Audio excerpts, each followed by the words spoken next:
Tes, tes. Okey. Hello, Assalamualaikum dan salam sejahtera buat semua.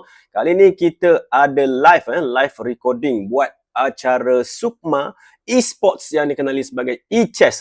Untuk yang tak tahu, ini adalah acara terbaru. Acara terbaru untuk Temasya kali ini. Dan kat sini kita nak tengok quarter final antara pemain Pulau Pinang yang diwakili oleh IM Poh Yutian yang juga merupakan pilihan pertama menentang pasukan dari Kelantan yang diwakili oleh Muhammad Amsyar Ryan yang bermain sebagai hitam. Baik, perlawanan ini akan bermula bila-bila masa sahaja. Untuk yang tak tahu, ini adalah permainan Blitz. Kita ada time control sebanyak 3 minit tambah 2 saat increment untuk setiap seorang. Dan kita nak tengok ke sini, adakah IM Poh Yutian akan berjaya menang seperti yang dijangkakan ataupun adakah pemain dari pasukan Kelantan iaitu Amsyar berjaya menyekat ataupun membuat upset untuk kali ini di quarter final. Okey, bila-bila masa sahaja perlawanan akan bermula. Jadi kita nak fokus kat sini, kita nak persiapkan diri. Ya, akhirnya perlawanan sudah pun bermula. Kita dapat tengok kat sini di mana saya rasa hitam iaitu Amsyar telah membuat mouse slip di mana King sudah berada di F8, satu benda yang kita tak nak kat sini. Tapi tak apa, perjuangan kena teruskan. Knight F3 dimainkan oleh Yutian dan kita ada pertukaran pawn dekat C kat sini. Kalau dilihat posisi macam ni, putih ada beberapa ancaman yang sangat bahayalah, terutamanya bila King hitam sudah pun membuat mouse slip kesilapan kat situ. Dan manakala King putih bila-bila masa boleh castling panjang dan selamat dekat sini. Kita dapat tengok ada Rook menghala ke sini, ada Bishop, ada Queen menghala ke sini. Jadi mungkin Poh Yutian nak gunakan peluang ni untuk cuba membuat serangan ke atas King hitam. Ya, dimulakan dengan Queen ke sini. Apakah ideanya? Baik, dan mungkin kat sini G4 dan H5 boleh dimainkan. Kemudian G4 dan G5 untuk cuba pecahkan kubu hitam dekat situ. Jadi kita nak tengok. Yes, dekat sini Amsyar terus membuat serangan juga di sebelah sini. Jadi bila kita tengok King berada di dua kawasan berbeza macam ni, sebelah sana kat kanan, sebelah sana kat kiri, dan kita akan dapat tengoklah dua-dua serangan yang akan dilakukan berlawanan arah.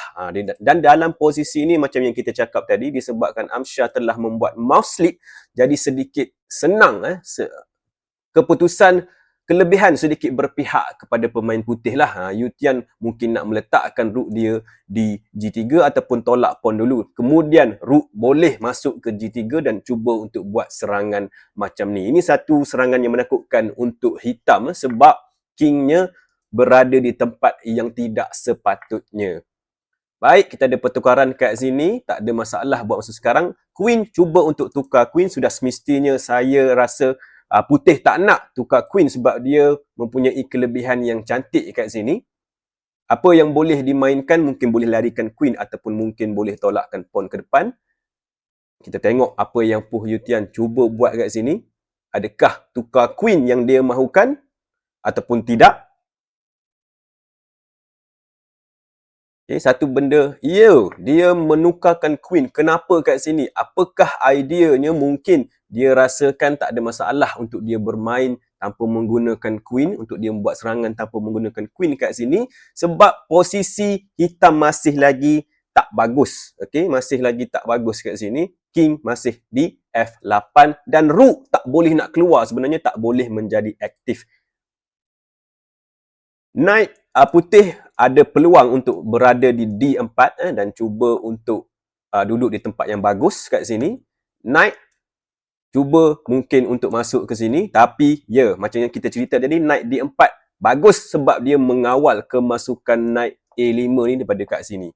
Alright. Knight yang cantik kat sini, tapi kita nak tengok macam mana Poh Yutian cuba untuk tukarkan posisi ni menjadi posisi kemenangan. Okey, Knight idea nak masuk ke C5, ini satu tempat yang bagus untuk Knight. Dan kita dapat tengok kat sini, disebabkan Queen dah tak ada, jadi tak ada masalah untuk Amsyar mainkan King ke E7, satu decision ataupun tindakan yang bagus untuk mengaktifkan Rook. Rook ke G3, cuba untuk makan pawn G7 kat sini. Jadi kalau hitam makan pawn ni, rook boleh makan sambil check. Ya, kawal dulu, defend dulu pawn tu, tak ada masalah kat sini. Knight masuk, memberi tekanan ke atas pawn A6 juga kat situ. Cuma kalau nak makan sekarang mungkin tak bagus sebab rook boleh masuk ke belakang dan pawn di belakang ni juga akan mati. Okay, rook E1, cuba tekan pawn di E5 ni. Hanya king yang boleh kawal sekarang ni. Dan kita dapat tengok kat sini, walaupun putih ada kelebihan seawal tadi, tapi kelebihan tu sekarang bagi saya telah pun sedikit hilang. Dan kat sini walaupun hitam ada lebih satu pawn, tapi dia punya pawn orang kata boleh dimakan balik, dan pawn E6 ni adalah backward pawn yang kita panggil pawn lemah lah, di mana boleh diserang. Sebagai contoh, rook pergi ke sini nanti untuk letak tekanan ke atas pawn di E6. Dan juga ada beberapa pawn lagi lah yang lemah, 1, 2 dan juga 3 pawn kat situ. Okay, kita tengok. Yes, ini apa yang kita cakap tadi, rook masuk dan cuba untuk serang macam ni. Cuma F5 boleh ditolak kat sini sebab pawn tak boleh nak makan pawn tu. Okay, jadi F5 mungkin akan dibuat nanti, bukan sekarang. Sebab kat sini kita dapat tengok, king hitam dah tak boleh nak buat apa-apa gerakan sebenarnya. Okay? Sekarang rook dah tinggalkan pawn G7, jadi boleh dimakan. Cumanya pawn A3 juga diserang. Jadi putih kena fikir, kena buat tindakan yang betul kat sini. Adakah nak memberikan pawn ni ataupun nak makan pawn ni? Kalau putih bagi hitam makan pawn kat sini, saya rasa ini satu tindakan yang bahaya sebab dua-dua pawn ni berpotensi untuk jadi pas pawn. Okey, king D4 terlebih dahulu. Cuba untuk defend di sebelah sini macam ni. Pawn di G7 bila-bila masa boleh dimakan. Dan kat sini, ya, ini satu tindakan yang cantik sebab ada check. Makan sambil membuat check. Mendapat tempo kita panggil. Check sekali lagi. King terpaksa lari.